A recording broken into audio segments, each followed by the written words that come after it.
katta odam bo'lgan ekan, shu shaytonni qo'lga olish uchun 40 yil harakat qilibdi-da.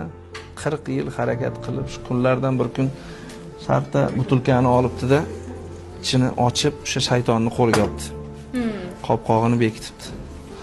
Xursand bo'lgan, sovuq ter chiqib ketgan onasi debdi, mana 40 yil mehnatim zoyi ketmadi. Shaytonni va nihoyat qo'lga oldim. Sen shunga qarab tur. Men boraman, bozorlik qilaman, bir osh qilasam, maza qilib osh yeymiz, chunki 40 yil mehnatim ketdi. Mehnatim zoyi ketmadi. Mana shaytonni qo'lga oldim. Eri chiqib ketishi bilan qiziquvchan xotin bunda qarab turibdi-da, shu qanaqa bo'lar ekan bu shayton? Qopqog'ini ochibdi-da, shayton chiqibdi-da, endi chiqqandan keyin katta bo'ladi. Chiqib xaxalab kulibdi, "Ahmoq xotin" debdi, "Ahmoq xotinsan. Ering 40 yil harakat qiluvdi. Sen 40 soniyalik qiziqishing tufayli meni shu shishadan chiqarib yubording. Ahmoq ekansan" desa, xotin bir qarab qo'yibdi, pinagini ham buzmayani ishini qilishda davom etaverdi. Keyin jahli chiqdi shaytonni, "Ey" debdi xotin.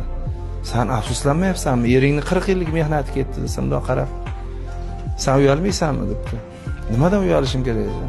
Yolg'on gapirishdan. Menga yolg'on gapiryapsan. Birinchidan bu shishaga sig'maysan, ikkinchidan sen bu shishaning ichidan chiqmading, qayerdandir paydo bo'lding, meni aldayapsan" debdi.